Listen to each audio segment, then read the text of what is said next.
So ayan na guys, nandito na yung mga karpintero natin. At ayan na, magagawa na po sila ng barracks. Gawa na sila ng barracks dito, then layout.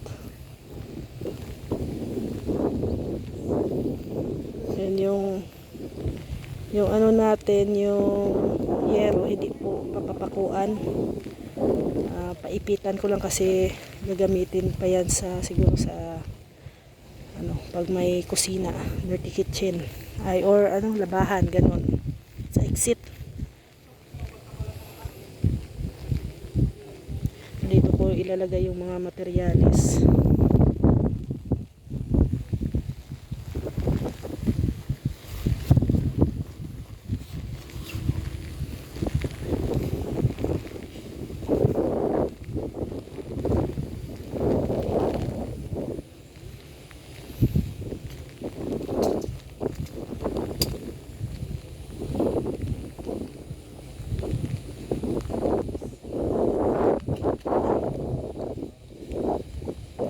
Grabe sila guys. Sabi ko magkapote sila pero kaya naman daw nila.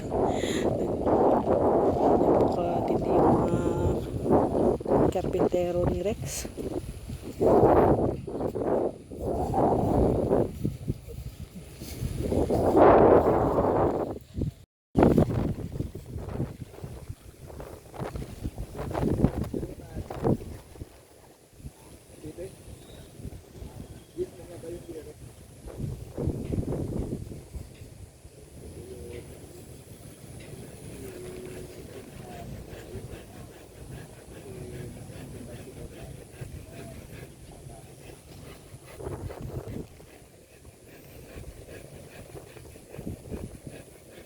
Ang oras ngayon ay alas 8.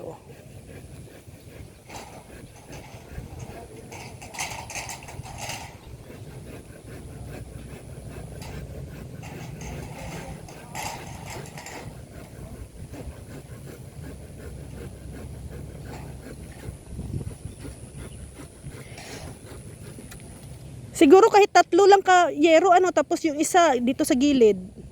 Ano bang mas maganda? Maliit. Kahit ano lang, anong pagiging plywood pa man? May plywood?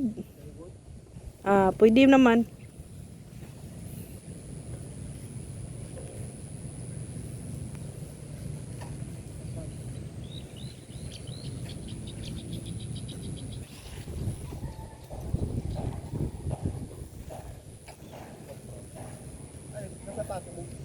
Nandyan sa pulang ano.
Magkuha pa tayo isang libon.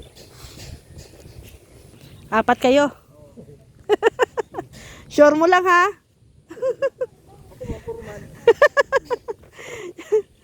Sure mo lang na maghalo ka ng isang araw talaga. Pero hindi mahirapan yung ano ba?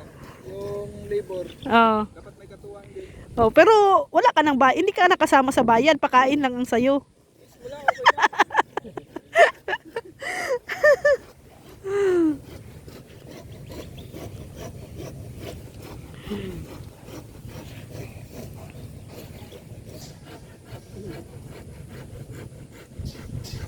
Yan na guys, so pinupormahan na nila.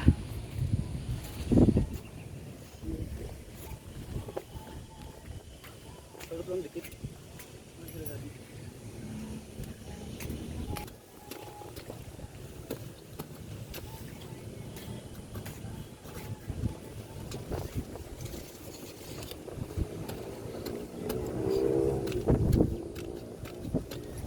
Dapat pala yung bara.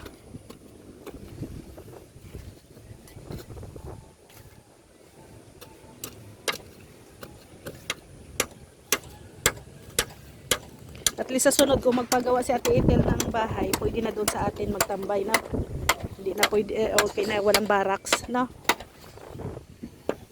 Yan, ayan Ate Ethel, pag ikaw naman ang magpagawa ng bahay, hindi na mag-barracks kasi may bahay naman na kami. Doon na yung mga karpintero ni Ate Ethel mag ano.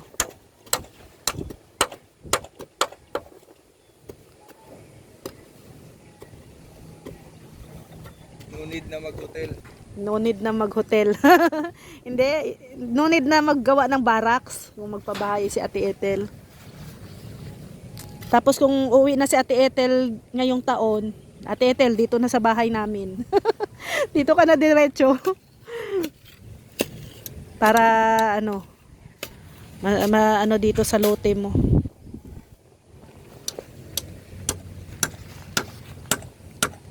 Hopefully ano, maganda ang panahon kasi uwi si Ate Ethel ngayong taon.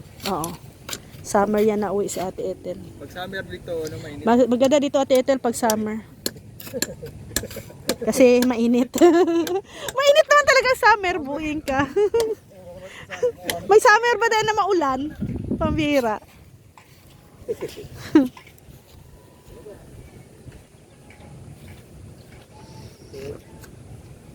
Ano? Dito na lumakas yung akin, baka pulutin yan sa ano. Parang sinabi. Pakali pa rin. Naalala ko yung nagpagawa din ng ano sila, ay yung ano pala no, bubong, ay yung tent nila, Kuya Red. Lumipat sa kabila. Lakas ng ano ay, lakas ng hangin.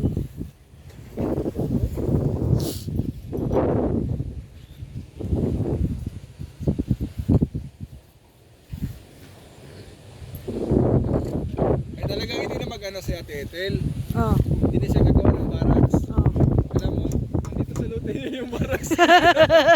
Nandito magkakain sa lote yung ano, barracks. Hindi tatanggalin man natin yan pag ano, Joke. pag mayari na yung ano bahay. Tatanggalin na yan.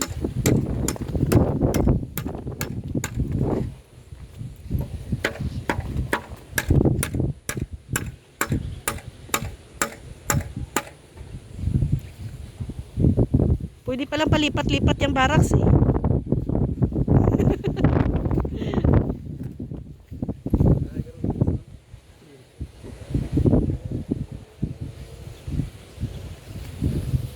So yan na guys, so meron ng dalawang poste ang ating barracks.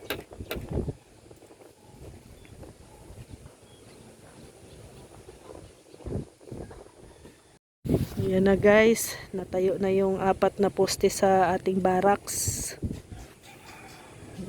Nililevel-level na nila.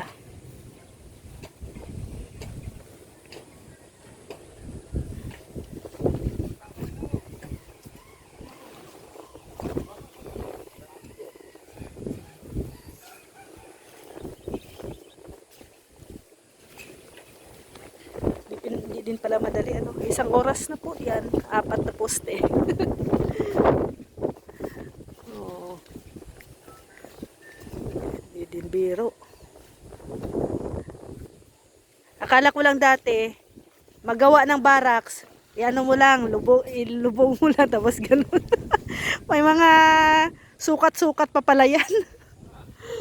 Kailangan pa palang sukatin. Skills yan. Kung si Rex. Matik yan.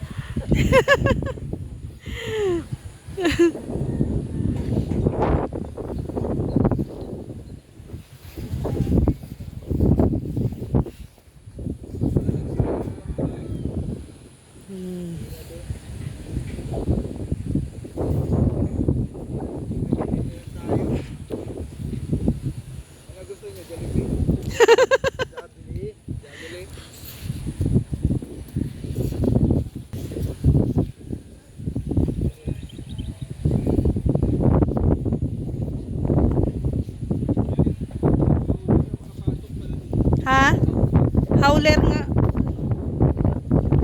Mahina, hindi cash. Hindi kaya ng chariot.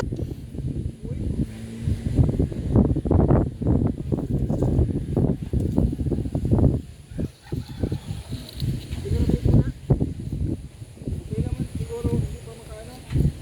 Gawa lang muna tayo ng poste. Hindi pa man deliver. Layout lang.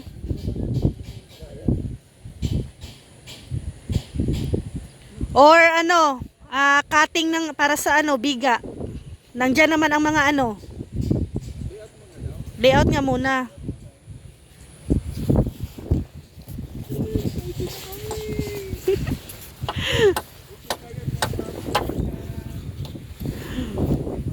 Finish him!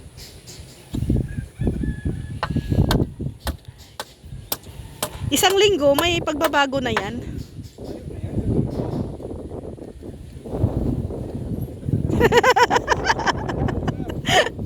Tayo na.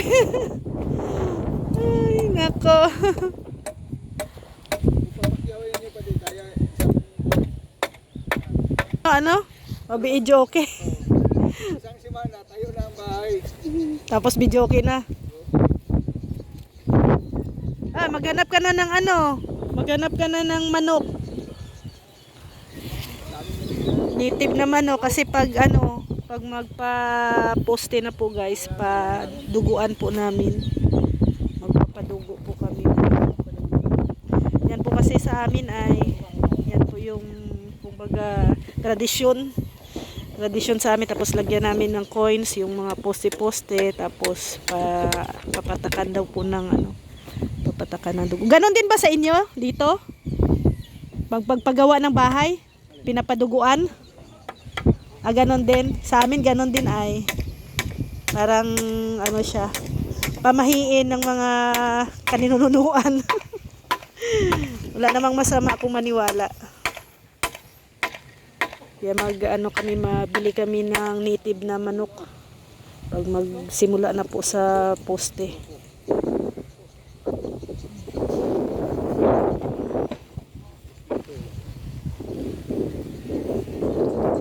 Yan na.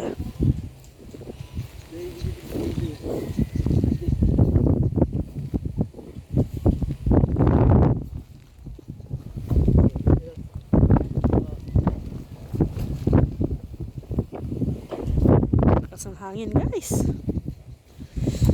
malamig.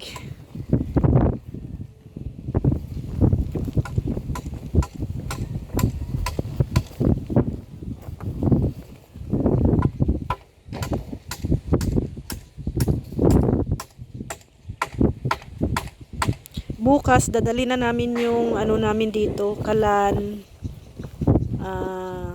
yung mga lutuan namin. Kasi dito na ako magluluto bukas. Kaya pinapauna na yung barracks.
Ayan na. Na ano na po, na porma na. Porma na yung barracks.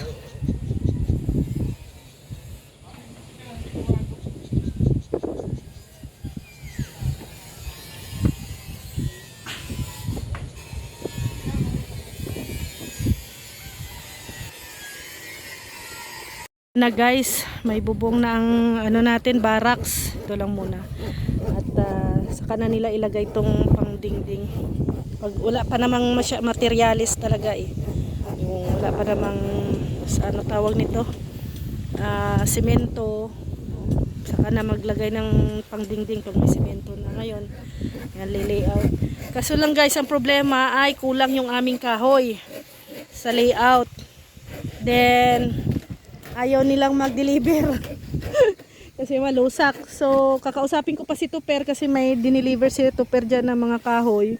So kakausapin ko muna si Tuper kasi mamaya babalik din kami doon mamaya kasi yung gusto namin kausapin yung bata na nag-deliver nung sa amin dito. Iba kasi yung nasa nang doon ay iba yung nag-deliver kina Tuper. So ayaw mag-deliver dito at malusak daw. Kaya hiramin muna namin yung ano, kung papayag si Tuper yung kanyang kahoy. Pero papalitan namin mamaya. Babalik kami doon mamaya. Mag-order ulit ng ano, ng kahoy. Kasi nagamit dito sa ating barracks. So marami palang marami ang nagagamit. Ayan, simula na po nila ng layout. Ay.